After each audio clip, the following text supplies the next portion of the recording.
રાજુભાઈ આપણે બધા મોરચાઓ તમે જે 5 જણા છો એમને આપણે અમે તો સહયોગ કરવાની વાત બરાબર છે પણ આ જે સિસ્ટમ આવી જવાનું વાત કરાવવા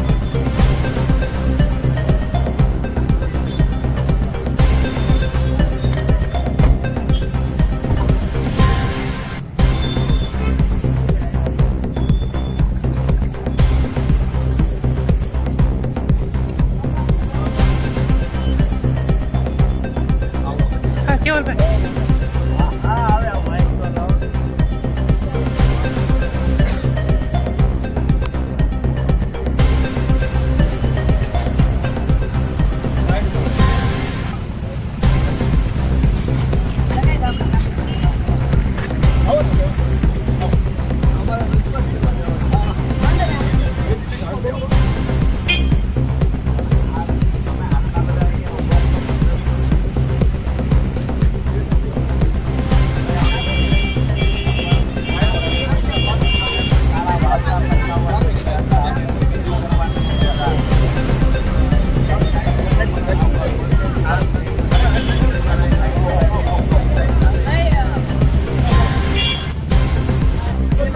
તમને મળતા નથી.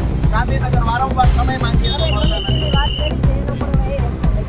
તો જ્યારે અહીંયા જિલ્લામાં આવતા હોય ત્યારે તો અમે શાંતિથી મળીએ. પાછું ખાબડના છોકરાઓના કારણે આખા ગુજરાતમાં હજારો કરોડ રૂપિયાનું કૌભાંડ મનરેગામાં છે. સુરેન્દ્રનગર જિલ્લામાં પીકરા ચોટીલાના પીકરા આખા જિલ્લામાં કૌભાંડ થયું, આખા રાજ્યમાં થયું. દરેક જગ્યાએ બધું ખાબડના છોકરાઓએ વહીવટદારો નિમણૂક કરી છે. અત્યારે અમે એનું રાજીનામું માંગવા જઈએ છીએ. તો આપ વચ્ચે આવીને ઉભા રહ્યો છો. અમે વિનંતી કરીએ છીએ અમને મુખ્યમંત્રીને મળવા માટે જવાય. અમારા કોઈ જાતનો કોઈ પોલીસ સાથેનું અમારું ઘર્ષણ નથી. તમારે પકડવાના છે. બધું ખાબડના છોકરા વિરુદ્ધ કાર્યવાહી કેવી રીતે થઈ?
ગરીબોનું રસોડું બંધ ન થાય એના માટે થઈ અને મનરેગા યોજનાની શરૂઆત કરવામાં આવી. આજે મનરેગા યોજના જે પંચાયત વિભાગમાં આવે છે, જે પંચાયત વિભાગમાં મંત્રી તરીકે બચુભાઈ ખાબડ જવાબદારી નિભાવે છે, જેના પદ પર બચુભાઈ ખાબડ બેઠા છે, એના જ વિભાગમાં જે રાજ્ય સરકારની તિજોરીની ચાવી પંચાયત વિભાગમાં જેટલી પણ ગ્રાન્ટ છે, જેટલી પણ રકમ પડી છે, એની તિજોરીની ચાવી બચુભાઈ ખાબડને મંત્રી તરીકે આપવામાં આવી છે. ત્યારે બચુભાઈ ખાબડ પોતાના પરિવારના લોકોની મારફતે આ તિજોરી લૂંટાવી રહ્યા છે. માત્ર દેવગઢ બારિયા અને આજુબાજુના 1-2 તાલુકાઓમાંથી અત્યારે 71 કરોડ રૂપિયાનું કૌભાંડ સામે આવ્યું છે, જેમાં મંત્રીના બંને દીકરાઓની ધરપકડ થઈ છે. અમે માનીએ છીએ જ્યાં સુધી અમને માહિતી મળી છે ત્યાં સુધી આદિવાસી પટ્ટાના તમામ તાલુકાઓની અંદર બચુભાઈ ખાબડના છોકરાઓના વહીવટદારો નિમેલા છે. તમામ તાલુકાઓની અંદર કૌભાંડ આચરવામાં આવ્યું છે છેલ્લા 5 વર્ષમાં. સુરેન્દ્રનગર જિલ્લામાં પણ મનરેગા કૌભાંડ મારફતે શૌચાલય કૌભાંડ થયું, રોડ રસ્તાના કૌભાંડ થયા, તળાવોના કૌભાંડ થયા.